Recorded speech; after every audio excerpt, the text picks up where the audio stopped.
Hi friends, I'm White Panther and I code live on Twitch. Let's talk about accessibility on the web. At the time of recording this video, Scope, the disability and equality charity in England and Wales, reports that there are 14.1 million disabled people in the UK. A 2019 Office for National Statistics report states that 99% of adults aged 16 to 44 were recent internet users in that year. This means that millions of disabled people are using the internet every day in the UK alone. And accessibility on the web is too often an afterthought. Accessibility is a right, not a privilege. Compare it to building a house and only building the windows, doors, and staircase after the house has been completely constructed. That's a lot more work than if you were to plan for accessibility when you first had the idea for the house. It's the same on the web. Make accessibility part of your web dev workflow and you automatically create better websites that more people can use. And why do we build websites? Because we want people to use them.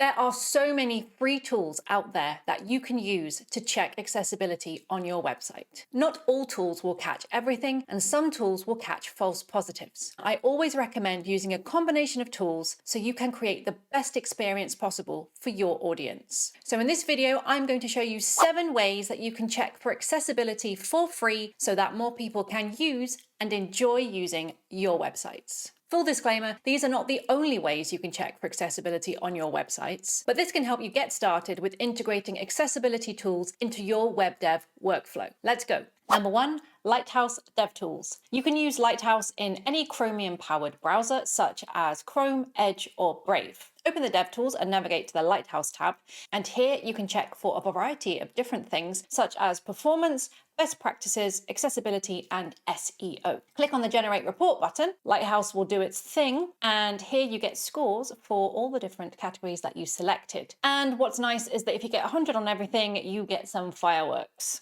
If you scroll down the list, Lighthouse will tell you all of the different things that it assessed, such as cumulative layout shift, and if there are any problems with your web page, it will tell you how to fix them. Number 2, Axe DevTools. Axe DevTools is also available for Chromium browsers, and it gives you a really detailed accessibility scan of your page. Install the extension and navigate to the Axe DevTools tab. Click Scan all of my page or Scan parts of my page. I'm going to scan everything, and here Axe will tell you all of the issues that it finds, and it will tell you how to fix them as well. Number 3, the Wave Evaluation Tool. Another great extension for Chromium browsers is the Wave Evaluation Tool. Install the extension and activate it from the plugins menu here. This will scan your page for all sorts of things, including ARIA labels, semantic HTML, and it will alert you to any issues that it might come across. You can view details of all the specific things it finds, and you can also inspect the code that it refers to. Wave Evaluation Tool is really handy for checking the HTML structure of your pages. Number 4, the Color Contrast Checker.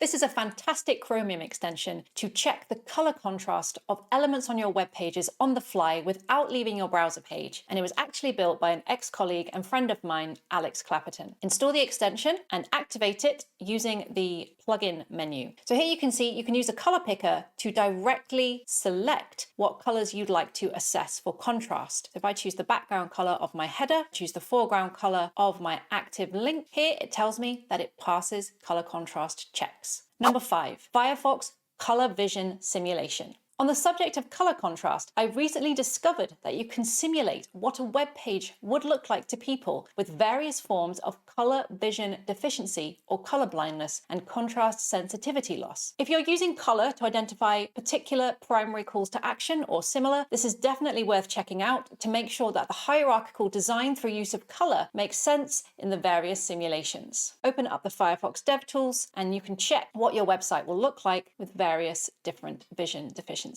Number 6, can you use the website without a mouse? Always check.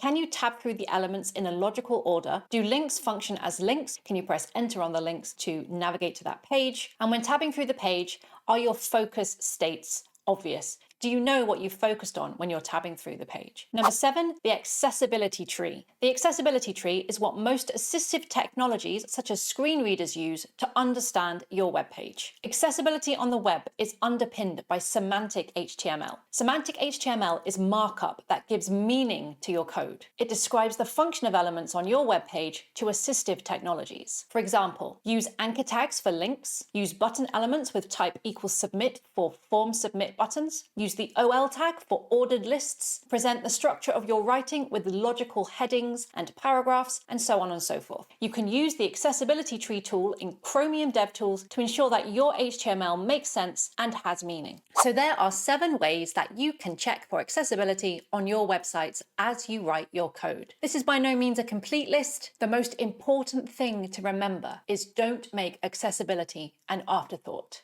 Accessibility should be part of your workflow from the moment you write that first line of code on your new website. Become familiar with semantic HTML and how other people might use your website to create truly accessible and inclusive digital experiences. If you found this video useful, please click the like button, click subscribe, and come hang out with me on Twitch where I code live 3 times a week. All links referenced in this video are in the description. And remember, build stuff, learn things, and love what you do.